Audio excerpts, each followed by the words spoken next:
کہ یہ رات جو ہے مخفی کیوں رکھی گئی، تعین کے ساتھ کچھ معلوم نہیں یہ رات کون سی رات ہے، اس کا جواب تو میں بعد میں دوں گا کہ اس میں جو آراء ہے مختلف، لیکن یہ کہ اس کو کیوں مخفی رکھا گیا اس پر کچھ پیاری باتیں ہیں جو مفسرین نے کہی ہیں۔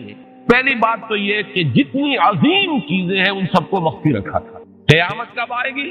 مخفی آئے گی، یہ یقینی ہے۔ کب آئے گی؟ یہ تو امور میں سے ہے کہ جس کا علم نبی اکرم صلی اللہ علیہ وسلم کو بھی نہیں دیا گیا، جبرائیل کو بھی نہیں۔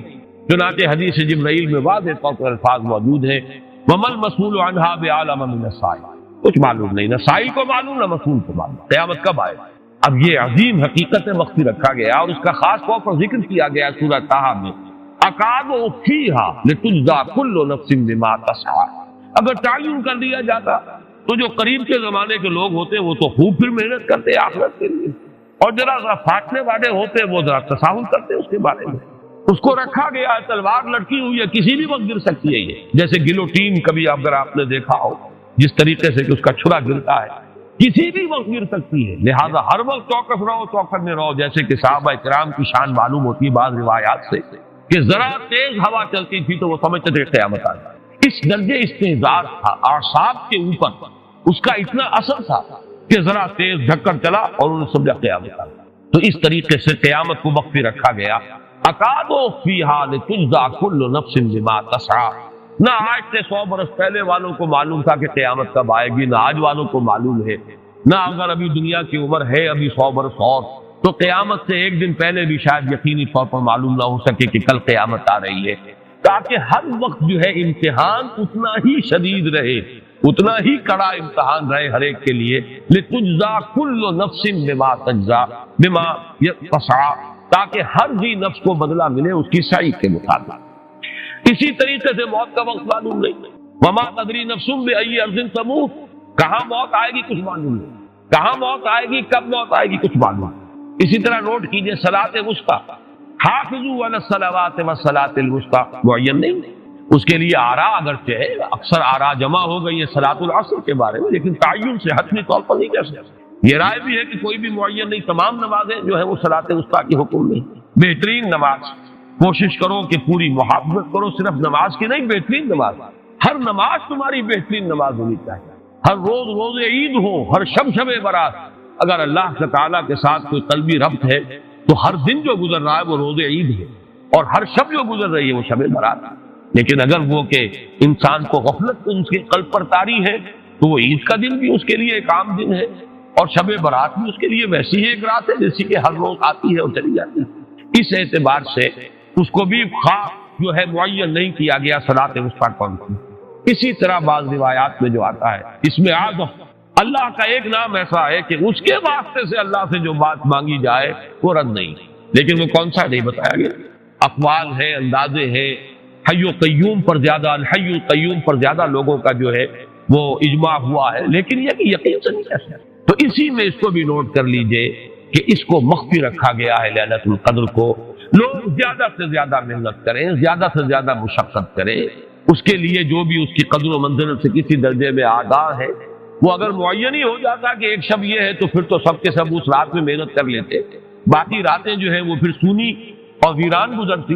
لیکن یہ کہ مطلوب یہ ہے کہ زیادہ سے زیادہ راتیں آباد ہوں، زیادہ سے زیادہ راتوں میں ذکر ہو، عبادت ہو، دعا ہو، اس لیے اس کو مخفی رکھا گیا، یہ حکمت ہے۔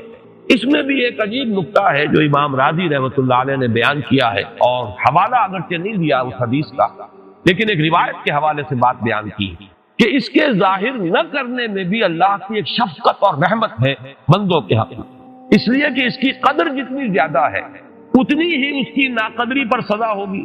اگر معلوم ہو کہ یہ شب ہے اور اس کی ناقدری کو انسان کرے تو گویا کہ پھر وہ اتنا ہی زیادہ مورد عقاب اور مورد سزا بن جائے گا۔ اس کے لیے ایک بڑا پیارا واقعہ نقل کیا امام راضی نے کہ حضور صلی اللہ علیہ وسلم حضرت علی رضی اللہ تعالی عنہ ایک روز مسجد میں داخل ہوئے، ساتھ میں آئے ہیں، دیکھا کہ ایک شخص سو رہا ہے، نماز کا وقت ہو چکا تھا۔ حضور نے حضرت علی سے فرمایا کہ اسے جگا دو، اسے ہوش میں لے آؤ تاکہ یہ وضو کرے، نماز کے لیے تیاری کرے۔ حضرت علی نے امتثال امر کیا، جا کر جگا دیا۔ لیکن پھر ایک سوال کیا حضرت نے کہ حضور آپ تو خود نیکی کے کاموں میں بہت سبقت فرمانے والے ہیں، سباق بالخیر یہ لفظ ہے، سبقت کرنے والے بہت کثرت کے ساتھ، تو آپ نے یہ جو ہے یہ کام خود کیوں نہیں فرمایا اور مجھے کیوں اس کے لیے آپ نے حکم دیا؟ آپ خود بھی اسے جگا سکتے تھے. آپ نے فرمایا کہ تم اس کی حکمت کو سمجھ لو. میرے جگانے پر اگر وہ نہ جاگتا اور انکار کر دیتا تو کفر ہو جاتا اس کے حق، اور تمہارے جگانے پر اگر کوئی تساہل سے بھی وہ کام لیتا تو وہ کفر نہ ہوتا. یہ ایک فرق ہے کہ اللہ تعالیٰ کی طرف سے ایک شفقت ہے کہ حضور صلی اللہ علیہ وسلم جگاتے اور کسی درجے میں وہ انکار کر دیتا. کبھی ایسا بھی ہوتا آدمی نیند میں ہے اور وہ کہتا جاؤ جاؤ مجھے آرام کرنے دو، تو اگر میرے ساتھ یہ معاملہ ہوتا تو وہ کفر کے درجے کو پہنچ جاتی بات. لیکن اگر تمہارے ساتھ یہ معاملہ ہو بھی جاتا تو اس درجے شدید نہ ہوتا. تو گویا کہ حضور نے اس شخص پر شفقت کے اعتبار سے یہ شکل اختیار کی کہ خود نہیں جگایا، بلکہ یہ کہ حضرت علی رضی اللہ تعالیٰ عنہ کو حکم دیا کہ اسے جگا دیا. تو یہ نقطہ کہ لیلۃ القدر کے اخفاء میں یہ بات بھی ہے کہ اگر اس کو عیاں کر دیا جاتا، معین کر دیا جاتا، تو پھر جو لوگ اس سے غافل رہتے پھر وہ بہت سخت ناقدری کا ارتکاب کرتے اور بڑی سزا کے مستوجب کی جاتا. شہر رمضان الذی انزل فیہ القرآن، جس میں نازل کیا گیا قرآن. اب یہاں بھی ایک سوال آیا. ہمیں معلوم ہے کہ حضور پر تو نازل ہوا ہے وہ 22-23 برس میں. ہمارا چونکہ عام سوچنے کا انداز جو ہے وہ عیسوی سال سے ہے، تو نوٹ کر لیجئے کہ سن 610 عیسوی میں قرآن مجید کی وحی کا آغاز ہوا اور 632 میں حضور کا انتقال ہو گیا. 22 برس ہے. یہ 22 سالوں میں تھوڑا تھوڑا کر کے قرآن مجید کی نزول کی تکمیل ہوئی ہے محمد رسول اللہ پر. تو یہ رمضان میں کیسے نازل کیا گیا؟ اور دوسری طرف ہم دیکھتے ہیں کہ لیلۃ القدر یا لیلۃ المبارکہ جو قرآن مجید میں 2 جگہ آیا، انا انزلناہ فی لیلۃ القدر وما ادراک ما لیلۃ القدر، لیلۃ القدر خیر من الف شہر، وہ ایک رات میں اترنے کا ذکر ہے. اور اس میں تطبیق موجود ہے کہ وہ لیلۃ القدر رمضان مبارک ہی کی ایک رات ہے. اس اعتبار سے یہ جو رمضان میں یا رمضان کی ایک مبارک شب میں قرآن کا نازل کیا جانا، اس کا مفہوم کیا ہے؟ 2 آراء اس میں ہیں. ایک تو یہ کہ آغاز نزول جو ہوا محمد رسول اللہ صلی اللہ علیہ وسلم پر وہ لیلۃ القدر میں ہوا اور وہ ماہ رمضان مبارک میں ہے. گویا کہ اس کو تعبیر کیا گیا کہ ہم نے اس کو نازل کیا لیلۃ القدر میں، یا رمضان کا مہینہ وہ ہے جس میں قرآن نازل کیا گیا. ایک دوسرا مفہوم کہ جو صحیح تر ہے اور زیادہ اس پر اجماع ہے وہ یہ ہے کہ انزال کا مصدر جب آتا ہے، انزل ینزل انزالا، یہ باب افعال کا خاصہ ہے، کوئی کام دفعتاً کر دینا. اور جب باب تفعیل میں وہی مصدر آئے گا، نزل ینزل تنزیلا، اس کے معنی ہوں گے رفتہ رفتہ تدریجاً ایک کام کو کرنا. تدریج کا لفظ بھی اسی تفعیل کے باب سے، جس کی ایک بڑی اہم مثال ہے اعلام اور تعلیم. اعلام کسی کو کوئی چیز بتا دینا، اب اس کے سمجھ میں آئی یا نہیں آئی ہے وہ جانے، ہمارا کام تھا بتا دینا. ایک ہے تعلیم، بڑے اہتمام کے ساتھ محنت کر کے کوئی چیز سمجھانی ہے، پھر یہ بھی دیکھنا ہے یہ بات سمجھ میں آ گئی تو اگلی بات سمجھاؤں، اس کے اندر درجہ بدرجہ جو ہے اس کو علم دیا جا رہا، یہ تعلیم ہے. تو قرآن مجید میں نزول کے لیے یہ دونوں صیغے آئے، رمضان مبارک اور لیلۃ القدر یا لیلہ مبارکہ، اس میں آتا ہے باب افعال. شہر رمضان الذی انزل فیہ القرآن انا انزلناہ فی لیلۃ القدر انا انزلناہ فی لیلۃ مبارکۃ. لہذا یہ ہے پورے قرآن مجید کا لوح محفوظ سے، یا جس کو کتاب مکنون کہا ہے سورہ واقعہ میں، یا جسے انہ فی ام الکتاب لدینا لعلی حکیم کہا گیا، ام الکتاب، وہاں سے پورا قرآن نازل کر دیا گیا سمائے دنیا تک. یہ لیلۃ القدر میں ہو گیا. یہ وہی سمائے دنیا ہے جس کے بارے میں وہ حدیث بھی آتی ہے کہ اللہ تعالی ہر رات کو اس کے آخری جو ساعتیں ہیں اس میں نزول فرماتا ہے سمائے دنیا تک، اور پھر ایک پکارنے والا پکارتا ہے، حل من سائل فاعطیہ، وہ ہے کوئی مانگنے والا کہ میں اسے دوں، عطا کروں. حل من مستغفر فاغفر لہ، ہے کوئی استغفار کرنے والا، معافی چاہنے والا، مغفرت چاہنے والا کہ میں اسے بخش دوں. اسی سمائے دنیا تک قرآن مجید پورا کا پورا گویا کہ نازل کر دیا گیا جملۃ واحدہ. یہ سمائے دنیا تک لیلۃ مبارکہ میں یا لیلۃ القدر میں جو ماہ رمضان مبارک کی ایک شب ہے. البتہ وہاں سے حضرت جبرائیل علیہ الصلوۃ والسلام تھوڑا تھوڑا کر کے اس کو نازل فرماتے رہے حضور پر، اور یہ ترتیب نزولی ہے حضور کی دعوت و تحریک کے تقاضوں کے مطابق، جبکہ جو اصل ہے لوح محفوظ میں اور کتاب مکنون میں اور ام الکتاب میں، وہ ترتیب وہ ہے جس کے ساتھ کہ پھر حضور نے اس کو مرتب کر دیا اللہ تعالیٰ کے حکم سے، ان علینا جمعہ وقرآنہ فاذا قرأناہ فاتبع قرآنہ۔ انزل فیہ القرآن، اور قرآن کیا ہے؟ ھدی للناس وبینات من الھدی والفرقان، یہ بن کر آیا ہے لوگوں کے لیے ہدایت۔ اب یہاں نوٹ کیجئے ذرا، ایک تقابل آئے گا، اسی سورہ بقرہ کے شروع میں فرمایا گیا ہے قرآن کے بارے میں، الف لام میم ذالک الکتاب لا ریب فیہ ھدی للمتقین، یہ ہدایت ہے متقیوں کے لیے۔ یہاں فرمایا ھدی للناس، تمام انسانوں کے لیے۔ تو اس میں مطابقت کیا ہے، تطبیق کیسے ہوگی؟ وہ یہ ہے کہ قرآن مجید اپنی جگہ پر فی نفسہ علی مقامہ تمام انسانوں کے لیے ابد الآباد تک کے لیے یہ ہدایت ہے، رہنمائی ہے، عوام کے لیے بھی خواص کے لیے بھی، عام لوگ ان پڑھ جاہل ان کے لیے بھی، اور بڑے سے بڑے حکیم اور فلسفی اور دانا اور سائنسدان کے لیے بھی۔ اپنے دور میں جب کہ قرآن نازل ہوا اس وقت کے عوام و خواص کے لیے بھی، اس وقت بھی دنیا میں بڑے بڑے فلسفی تھے۔ ایران میں، ایران کی ایرانی قوم کی تو گھٹی میں فلسفہ اور منطق پڑی ہوئی تھی، لیکن ان کے لیے بھی ہدایت نامہ قرآن ہی تھا، عام بدوؤں کے لیے بھی ہدایت نامہ قرآن تھا۔ پھر یہ کہ آج اس صدی کے اندر علامہ اقبال جیسے شخصیت، انہیں بھی تو آخر کار جو تسکین حاصل ہوئی ہے، ان کے علم کی جو پیاس بجھی ہے، وہ تو قرآن سے بجھی۔ انہوں نے اپنے فلسفے کے لیے بھی سورس جو ہے فلسفہ خودی کے لیے سورہ حشر کی ایک آیت کو معین کیا ہے۔ تو اس حوالے سے یہ ہے تو اپنی جگہ ھدی للناس، البتہ اس سے استفادے کی شرط لازم تقویٰ ہے۔ ظاہر بات ہے کہ بھینس کے آگے بین بجائیں تو بھینس کو تو کوئی فائدہ نہیں۔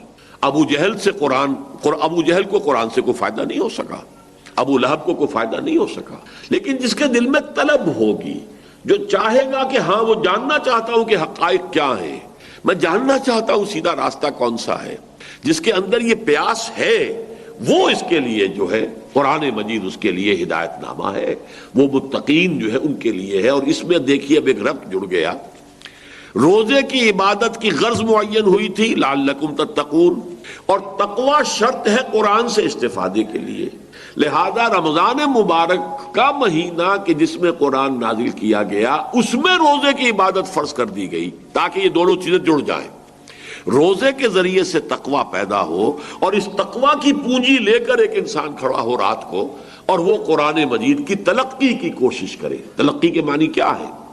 لقا، ملنا، ملاقات کرنا، اسی سے ملاقات باب مفعلہ ہے، ملاقات، اور اسی تلقی تفاعل کے وزن پر کوئی چیز حاصل کرنا۔ آپ قرآن کو حاصل کرنا چاہتے ہیں، لیکن اس کے حصول کے لیے تقوی شرط ہے۔ دن میں روزہ رکھیے، جو بھی کوئی رمق آپ کو تقوی کی میسر آئی، جو بھی کوئی آپ کو تھوڑا بہت جو ہے تقوی حاصل ہوا، اب اسے لے کر رات کو کھڑے ہو جائیے تاکہ وہ قرآن کی تلقی کر سکے، قرآن آپ پر نازل ہو سکے، بقول اقبال کہ تیرے ضمیر پہ جب تک نہ ہو نزول کتاب، گرہ گرہ کشا ہے نہ رازی نہ صاحب کشاف۔ ایک تو یہ کہ آغاز نزول جو ہوا محمد رسول اللہ صلی اللہ علیہ وسلم پر وہ لیلۃ القدر میں ہوا، اور وہ ماہ رمضان مبارک میں ہے، گویا کہ اس کو تعبیر کیا گیا کہ ہم نے اس کو نازل کیا لیلۃ القدر میں، یا رمضان کا مہینہ وہ ہے جس میں قرآن نازل کیا۔ ایک دوسرا مفہوم کہ جو صحیح تر ہے اور زیادہ اس پر اجماع ہے وہ یہ ہے کہ انزال کا مصدر جب آتا ہے، انزل ینزل انزالا، یہ باب افعال کا خاصہ ہے، کوئی کام دفعتاً بھی کر دینا، اور جب باب تفعیل میں وہی مصدر آئے گا، نزل ینزل تنزیلا، اس کے معنی ہوں گے رفتہ رفتہ تدریجاً ایک کام کو کرنا۔ تدریج کا لفظ بھی اسی تفعیل کے باب سے، جس کی ایک بڑی اہم مثال ہے اعلام اور تعلیم۔ اعلام، کسی کو کوئی چیز بتا دینا، اب اس کی سمجھ میں آئی یا نہیں آئی وہ جانے، ہمارا کام تھا بتا دینا۔ ایک ہے تعلیم، بڑے اہتمام کے ساتھ محنت کر کے کوئی چیز سمجھانی ہے، پھر یہ بھی دیکھنا ہے یہ بات سمجھ میں آ گئی تو اگلی بات سمجھاؤں، اس کے اندر درجہ بدرجہ جو ہے اس کو علم دیا جا رہا ہے، یہ تعلیم ہے۔ تو قرآن مجید میں نزول کے لیے یہ دونوں چیزیں آئیں، رمضان مبارک اور لیلۃ القدر یا لیلہ مبارکہ، اس میں آتا ہے باب افعال، شہر رمضان الذی انزل فیہ القرآن انا انزلناہ فی لیلۃ القدر انا انزلناہ فی لیلۃ مبارکۃ۔ لہذا یہ ہے پورے قرآن مجید کا لوح محفوظ سے، یا جس کو کتاب مکنون کہا ہے سورہ واقعہ میں، یا جسے انہو فی ام الکتاب لدینا لعلی الحکیم کہا گیا، ام الکتاب، وہاں سے پورا قرآن نازل کر دیا گیا سمائے دنیا تک. یہ لیلۃ القدر میں ہو گیا. یہ کوئی سمائے دنیا ہے جس کے بارے میں وہ حدیث بھی آتی ہے کہ اللہ تعالیٰ ہر رات کو اس کے آخری جو ساعتیں ہیں اس میں نزول فرماتا ہے سمائے دنیا تک، اور پھر ایک پکارنے والا پکارتا ہے، حل من سائل فاعطیہ، ہے کوئی مانگنے والا کہ میں اسے دوں، عطا کروں. حل من مستغفر فاغفر لہ، ہے کوئی استغفار کرنے والا، معافی چاہنے والا، مغفرت چاہنے والا کہ میں اسے بخش دوں. اسی سمائے دنیا تک قرآن مجید پورا کا پورا گویا کہ نازل کر دیا گیا جملۃ واحدہ. یہ سمائے دنیا تک لیلۃ مبارکہ میں یا لیلۃ القدر میں جو ماہ رمضان مبارک کی ایک شب ہے. البتہ وہاں سے حضرت جبرائیل علیہ الصلوۃ والسلام تھوڑا تھوڑا کر کے اس کو نازل فرماتے رہے حضور پر، اور یہ ترتیب نزولی ہے حضور کی دعوت و تحریک کے تقاضوں کے مطابق. جبکہ جو اصل ہے لوح محفوظ میں اور کتاب مکنون میں اور ام الکتاب میں، وہ ترتیب وہ ہے جس کے ساتھ کہ پھر حضور نے اس کو مرتب کر دیا اللہ تعالیٰ کے حکم سے، ان علینا جمعہ وقرآنہ فاذا قرأناہ فاتبع قرآنہ. انزل فیہ القرآن، اور قرآن کیا ہے؟ ہدی للناس وبینات من الہدی والفرقان، یہ بن کر آیا ہے لوگوں کے لیے ہدایت. اب یہاں نوٹ کیجئے ذرا، ایک تقابل آئے گا. اسی سورہ بقرہ کے شروع میں فرمایا گیا ہے قرآن کے بارے میں، الف لام میم ذالک الکتاب لا ریب فیہ ہدی للمتقین، یہ ہدایت ہے متقیوں کے لیے. یہاں فرمایا ہدی للناس، تمام انسانوں کے لیے. تو اس میں مطابقت کیا ہے، تطبیق کیسے ہوگی؟ وہ یہ ہے کہ قرآن مجید اپنی جگہ پر فی نفسہ علی مقامہ تمام انسانوں کے لیے ابد الآباد تک کے لیے یہ ہدایت ہے، رہنمائی ہے. عوام کے لیے بھی، خواص کے لیے، عام لوگ ان پڑھ جاہل ان کے لیے بھی، اور بڑے سے بڑے حکیم اور فلسفی اور دانا اور سائنسدان کے لیے بھی. اپنے دور میں جب کہ قرآن نازل ہوا اس وقت کے عوام و خواص کے لیے بھی. اس وقت بھی دنیا میں بڑے بڑے فلسفی تھے. ایران میں، ایران کی ایرانی قوم کی تو گھٹی میں فلسفہ اور منطق پڑی ہوئی تھی، لیکن ان کے لیے بھی ہدایت نامہ قرآن ہی تھا. عام بدوؤں کے لیے بھی ہدایت نامہ قرآن تھا. پھر یہ کہ آج اس صدی کے اندر علامہ اقبال جیسی شخصیت، انہیں بھی تو آخر کار جو تسکین حاصل ہوئی ہے ان کے علم کی، جو پیاس بجھی ہے وہ تو قرآن سے بجھی. انہوں نے اپنے فلسفے کے لیے بھی سورس جو ہے فلسفہ خودی کے لیے سورہ حشر کی ایک آیت کو معین کیا. تو اس حوالے سے یہ ہے تو اپنی جگہ ہدی للناس. البتہ اس سے استفادے کی شرط لازم تقویٰ ہے. ظاہر بات ہے کہ بھینس کے آگے بین بجائیں تو بھینس کو تو کوئی فائدہ نہیں. ابو جہل کو قرآن سے کوئی فائدہ نہیں ہو سکا، ابو لہب کو کوئی فائدہ نہیں ہو سکا. لیکن جس کے دل میں طلب ہوگی، جو چاہے گا کہ ہاں وہ جاننا چاہتا ہوں کہ حقائق کیا ہیں، میں جاننا چاہتا ہوں سیدھا راستہ کون سا ہے، جس کے اندر یہ پیاس ہے، وہ اس کے لیے جو ہے قرآن مجید اس کے لیے ہدایت نامہ ہے. وہ متقین جو ہے ان کے لیے ہے. اور اس میں دیکھیے اب ایک ربط جڑ گیا. روزے کی عبادت کی غرض معین ہوئی تھی لعلکم تتقون، اور تقوی شرط ہے قرآن سے استفادے کے لیے. لہذا رمضان مبارک کا مہینہ کہ جس میں قرآن نازل کیا گیا، اس میں روزے کی عبادت فرض کر دی گئی تاکہ یہ دونوں چیزیں جڑ جائیں. روزے کے ذریعے سے تقوی پیدا ہو، اور اس تقوی کی پونجی لے کر ایک انسان کھڑا ہو رات کو اور وہ قرآن مجید کی تلقی کی کوشش کرے. تلقی کے معنی کیا ہے؟ لقا، ملنا، ملاقات کرنا. اسی سے ملاقات باب مفعلہ ہے، ملاقات. اور اسی تلقی، تفاعل کے بدل پر کوئی چیز حاصل کرنا. آپ قرآن کو حاصل کرنا چاہتے ہیں، لیکن اس کے حصول کے لیے تقوی شرط ہے. دن میں روزہ رکھیے، جو بھی کوئی رمق آپ کو تقوی کی میسر آئی، جو بھی کوئی آپ کو تھوڑا بہت جو ہے تقوی حاصل ہوا، اب اسے لے کر رات کو کھڑے ہو جائیے تاکہ وہ قرآن کی تلقی کر سکے، قرآن آپ پر نازل ہو سکے. بقول اقبال کہ تیرے ضمیر پہ جب تک نہ ہو نزول کتاب، گرہ کشا ہے نہ راہ. تمہید کے بعد اب میں شروع کروں گا استقبال رمضان کے ضمن میں روزے کی حکمتیں کیا ہیں، اس کے احکام کیا ہیں. نمبر 1، شریعت محمدی میں روزے کی تدریجی فرضیت. یہ جو تمہیدی مضمون ہے اس ضمن میں وہ بہت اہم ہے. پہلی بات یہ جان لیجئے کہ اہل عرب جو ہے، قریش بھی، اہل مکہ اور قریش کے تابع بقیہ تمام بنی اسماعیل بھی، اور ان کے تابع جو بھی عرب میں دوسرے قبیلوں کے لوگ تھے کہ جو عربی تھے اور مشرک تھے، وہ سب اس کے اندر مراد ہے. تو فرمایا گیا کہ ان لوگوں میں روزے کی عبادت معروف نہیں تھی. یا تو یہ ہے کہ حضرت ابراہیم علیہ السلام کے زمانے میں روزے کی عبادت تھی ہی نہیں، کیونکہ یہ لوگ اپنے قول کے مطابق ملت ابراہیم پر تھے. لیکن یہ ہے کہ بہرحال روزے کی عبادت سے نہ آشنا تھا. کیا وجہ ہے یہ ہم نہیں جانتے. آپ کو معلوم ہے نماز سے وہ واقف تھے، اگرچہ اس کا حلیہ انہوں نے بگاڑ دیا تھا، تالیاں بجاتے تھے، سیٹیاں بجاتے تھے یہ، لیکن نماز کہتے تھے اسے نماز. طواف سے وہ واقف تھے، اگرچہ اس کے ضمن میں اتنی گھناؤنی حرکت بھی کی تھی کہ مرد اور عورتیں وہ بالکل برہنہ ہو کر طواف کرتے تھے تو اسے بہت فضیلت والی بات سمجھتے، بہت خدا رسیدگی کی بات سمجھتے تھے کہ کامل برہنہ ہو کر طواف کیا جائے. لیکن بہرحال طواف تھا. اسی طرح